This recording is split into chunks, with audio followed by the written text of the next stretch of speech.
さあ、今回もゆっくり選手解説、やっていくよ。11回目の今回は、カズ山本と呼ばれていた選手の解説になるよ。その選手とは、近鉄、大英で活躍した山本和則選手だよ。それじゃあ、解説始めていくよ。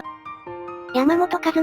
1957年10月18日生まれの62歳、福岡県小倉市出身の元プロ野球選手だよ。また、1994年シーズン後半戦から、1995年シーズンまでの登録名はカズ山本。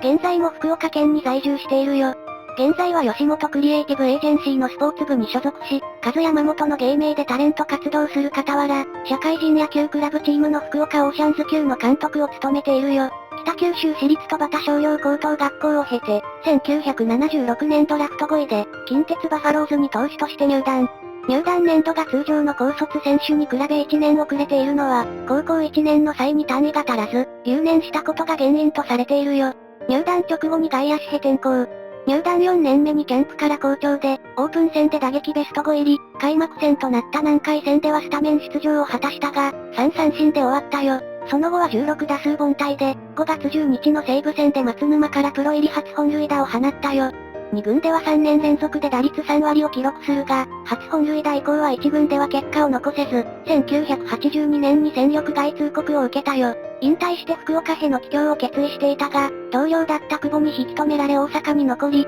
久保から紹介されたバッティングセンターで、アルバイトをしながら練習していた時期に、当時南海ホークス監督の穴吹から誘われて1983年、南海に入団するよ。近鉄2軍時代、南海2軍監督の穴吹はウエスタンリーグで、対戦する山本の実力を高く評価していて、他球団の選手にもかかわらずアドバイスを与えていたよ。そして、自身の南海2軍監督から1軍監督への移動と、山本の近鉄戦力外通告が重なり、山本の南海への入団に繋がったんだよ。山本和義打撃コーチの指導で頭角を現し、1984年にライトのレギュラーを獲得。練習のしすぎで、過労で倒れて入院するほどの努力が実り、右耳の難聴を乗り越え、投手時代の自慢の強肩と正確な送球で1950年の2リーグ制以降では、日本記録タイとなる1試合3補殺を記録したよ。1985年5月23日、古巣近鉄戦では、恩人の久保と対戦した際、恩に報いる先制ツーランを放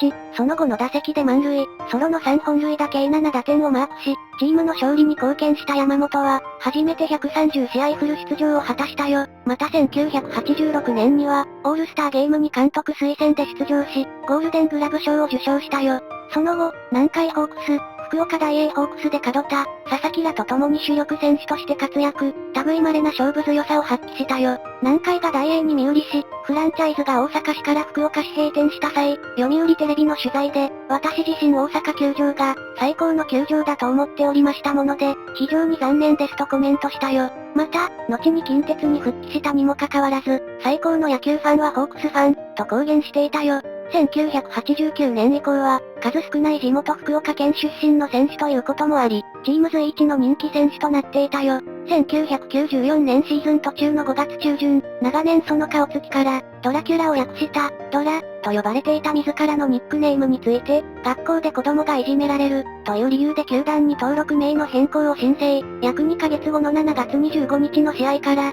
登録名をカズ山本に変更し出場したよ。バントをしない2番打者として、打率でイチローに次ぐリーグ2位、かつ自己ベストの打率3割1分7厘の成績を残し、同年末の契約更改で、年俸が2億の大台に達したよ。1995年、開幕早々レフトとしてプレー中に右肩を亜脱臼し、戦線離脱。ホークス移籍後最低となる、年間わずか46試合の出場で、成績も打率2割1厘、本塁打0に終わる。38歳という年齢や、2億円を超えていた年俸が原因で、事実上の戦力外通告を受け、自由契約となるよ。1996年に入団テストを受け、近鉄時代の先輩でもあった佐々木監督は、あいつは若手の手本になるとし、古巣近鉄併設。背番号を、ホークス時代の29を逆にした92に変え、同時に、2億円もカズ山本も福岡に置いてきた。近鉄は古巣というよりルーキーの気持ちで頑張る。会社がいらないというまでやりたいと、登録名を本名に戻したよ。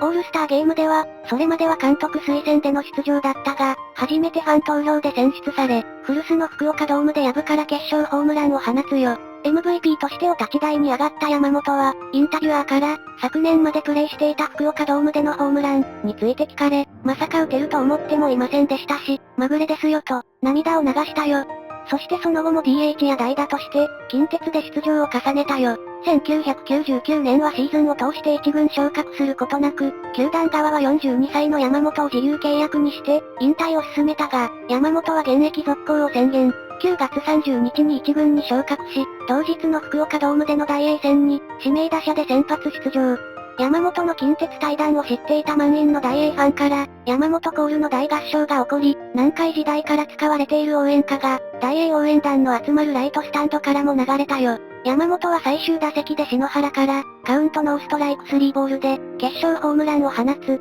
試合後、大英の優勝セレモニーの前に、山本はファンの声援に応え場内を一周した。この光景を見て、これ以上の感動を与えるプレーは、無理だろうと、現役引退を決めたよ。2度にわたり所属球団から戦力外通告を受けながらも、通算成績1400安打、175本塁打、通算打率2割8分3厘の成績を残したよ。なお当時、この引退により、70年代に入団したプロ野球選手はいなくなったよ。引退後は吉本興業に所属。大阪本社に所属しているが、福岡吉本のタレントらと活動することが多い。なお、引退後は福岡県飯塚市、北九州市小倉北区のバッティングセンターで地元の子供たちを対象に、毎月2回程度野球教室を行っているよ。またプロ野球マスターズリーグの、福岡ドンタクズにも和山本の登録名で参加しており、社会人野球クラブチームの、福岡オーシャンズナインの監督も務めているよ。そして北九州市にある、子供のカンハウの館長も務めているよ。ここからは、山本選手の人物像について解説していくよ。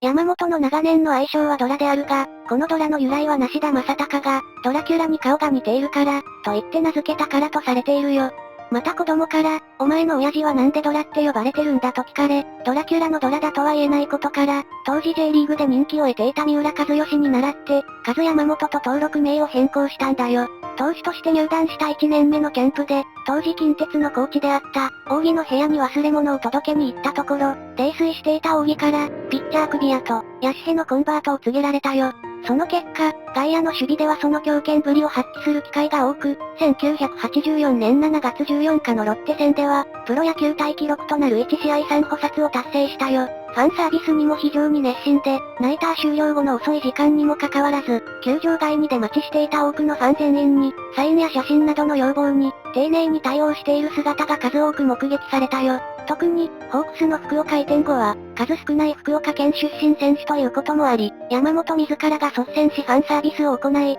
福岡でのホークス人気を根付かせていこうと努力していたそうだよ。現役時代、対戦したい投手として、広島の津田常美の名を挙げていた。オールスターゲームの時、津田の方から会いに来て、その時が初対面にもかかわらず、気さくに声をかけてくれたそうだよ。その2年後に津田の病気を知り、当時チームメイトで津田の親友だった、森脇浩二と共に見舞いに行った。その後も山本は津田の病室に見舞いに行き、和ませて勇気づけたそうだよ。そして津田は1993年7月20日に逝去したが、偶然にもその日東京ドームで行われた、オールスターゲーム第1戦で山本は、ホームランを放っている。また3年後の1996年7月20日に、福岡ドームで行われたオールスターゲーム第1戦でも、代打で決勝ホームランを放ち、その試合の MVP に輝いているよ。さあ、今回はこの辺にしておこうか。調べてみた感想としては、見た目の荒々しさとは違い、人とのつながりを大切にしたり、自分の子供のために、長年親しまれてきた愛称を変えるなど、人情に溢れた人だと感じたよ。今後は、年度別の成績などの他にも、こういった人物像が載せられそうであれば、載せていこうと思うよ。それじゃあ今回はこの辺で、それでは、ご視聴、ありがとうございました。